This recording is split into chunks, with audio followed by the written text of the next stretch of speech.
हाय viewers, मैं हूं आपका प्रेजेंटर सैयद जफर अब्बास और आप देख रहे हैं face TV plus, a face of reality. आपका अपना चैनल फेस टीवी प्लस, हमेशा दी खैर सदा खैर। व्यूअर्स, अल्लाह ताला आपको नबी करीम सल्लल्लाहु अलैहि वसल्लम और उनकी आले पाक के सदक़े में हर तरह की सेहत और सलामती, तंदुरुस्ती और खुशियाँ अता फ़रमाएँ, आपको हर बीमारी से महफूज रखे। आप भी आगे अपने दोस्तों, साथियों, हमसायों में इर्द गिर्द हर एक को खुशियाँ बांटें, उनके लिए आसानियाँ पैदा करें।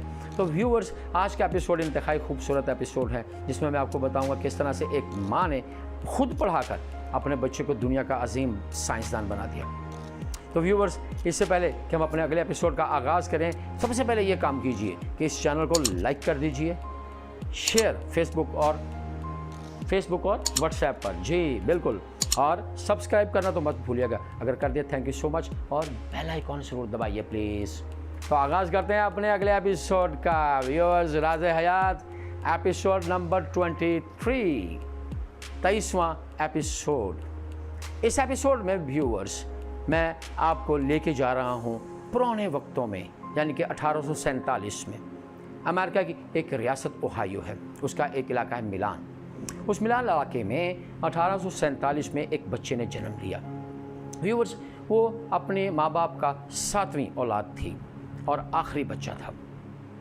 वो बच्चा बड़ा होना शुरू हुआ, माँ बाप ने स्कूल भेजना शुरू किया, स्कूल भेजते चले गए। वो पढ़ता बहुत पढ़ना शुरू किया, मेहनत करनी शुरू की, लेकिन बदकिस्मती से जब उसकी उम्र 12 साल की हुई तो उसको सुर्ख बुखार यानी कि स्कारलेट फीवर की बीमारी में वो मुब्तला हो गया।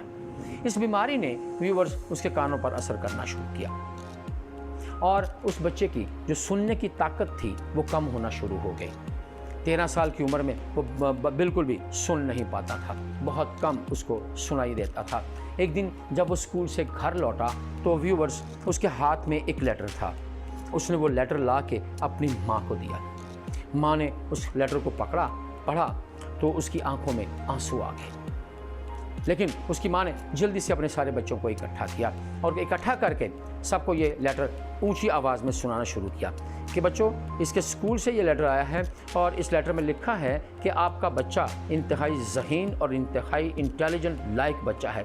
लेकिन अफसोस की बात यह है कि हम इस बच्चे को अपने स्कूल में इसलिए नहीं रख सकते कि हमारे पास इतना लायक स्टाफ नहीं है, इतना इंटेलिजेंट स्टाफ नहीं है और ना ही इतना बड़ा स्कूल है जो आपके बच्चे की ज़रूरत को पूरा कर सके। लिहाजा इस बच्चे को आप खुद पढ़ाइए। माँ ने ख़त बंद किया और उस माँ ने अपने बच्चे को खुद पढ़ाने की ठान ली। व्यूअर्स, उसकी माँ एक बहुत इंटेलिजेंट और एक इंतहाई ज़हीन किस्म की टीचर थी, लाइक टीचर थी। उसने बच्चे को खुद पढ़ाना शुरू किया।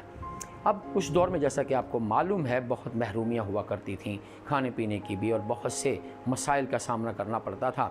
तो इस बच्चे ने 13 साल की उम्र में कैंडीज़ यानी टॉफ़ियाँ, वेजिटेबल्स, सब्ज़ियाँ और बहुत सी चीज़ें बेचना शुरू की, मेहनत करना शुरू की और अखबारात तक बेचे।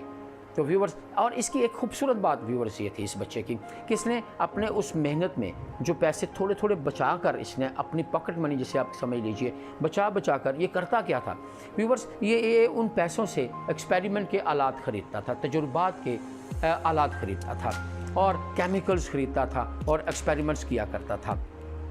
ये बात जो अब मैं करने लगा हूँ, ये आपके लिए बहुत इंपॉर्टेंट बात है जो मैंने अपने माशरे में कहीं नहीं देखी। शायद हो, इम्पॉसिबल नहीं हो, ना हो, शायद हो।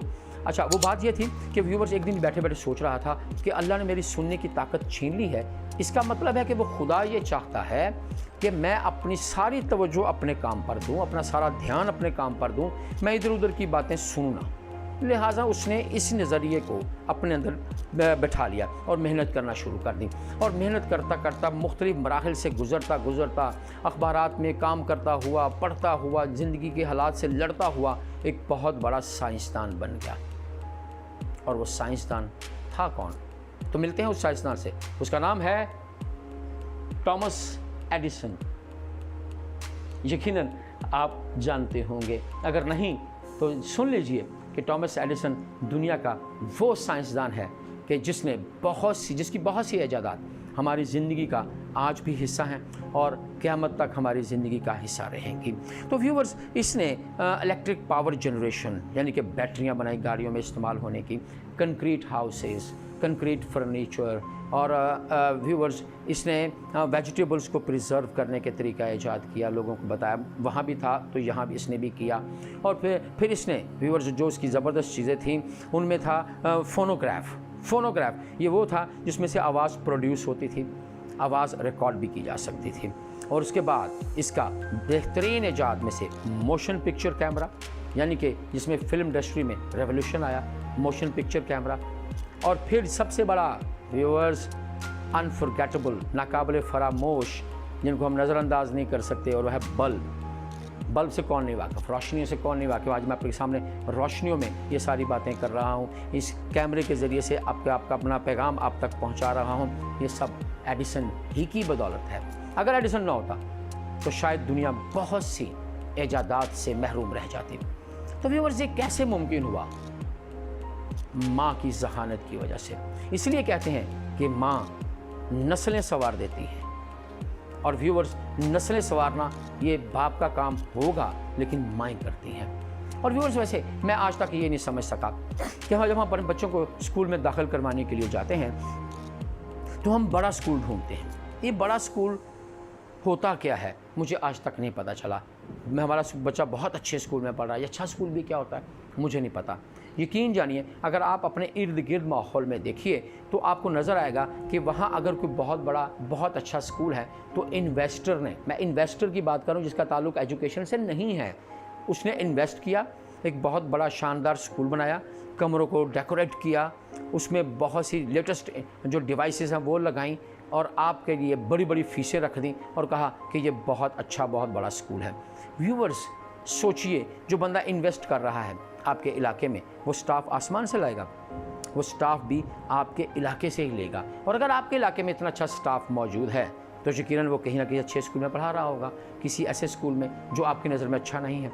तो क्यों ना आप इसको स्टाफ देखकर अपने बच्चों को स्कूल में दाखिल करवाइए। तो मेरी आपसे रिक्वेस्ट है कि जब भी अपने बच्चों को स्कूल में दाखिल करवाएं तो स्टाफ देखकर करवाएं और स्पेशली अपनी बच्चियों को तालीम दीजिए। प्लीज़, माएँ नस्लें संवारती हैं। इसलिए फरमाया गया कि इल्म हासिल करना हर मुसलमान मर्द और औरत पर फ़र्ज़ है। ये फ़र्ज़ क्या है, इसकी क्या डेफिनेशन है, ज़रा किसी पढ़े लिखे से पूछ लीजिएगा कि फ़र्ज़ में क्या फ़र्क होता है। तो याद रखिए, इल्म हासिल करना हर मुसलमान मर्द और औरत पर फ़र्ज़ है। इसीलिए आज गर्ल्स कॉलेज में बहुत सी सीट्स फारिग पड़ी हुई हैं जिनमें बच्चियाँ नहीं पहुँच पाती, इम्तिहानात में नहीं बैठ पाती क्योंकि उनकी शादियाँ कर दी जाती हैं। तो प्लीज़, यकीनन आपको ये मेरा एपिसोड पसंद आया होगा। तो जल्दी इस एपिसोड को ख़त्म करने से पहले इस एपिसोड को लाइक कीजिए, शेयर कीजिए और सब्सक्राइब कर दीजिए। Thank you very much viewers मेरे साथ देने का, और स्टे ट्यून। हम अगले एपिसोड में बहुत शानदार बातें लेकर आ रहे हैं। एक ऐसा आपको सर्जन से मिलवाने जा रहे हैं जो कि अनपढ़ था, अनपढ़ सर्जन हॉस्पिटल का।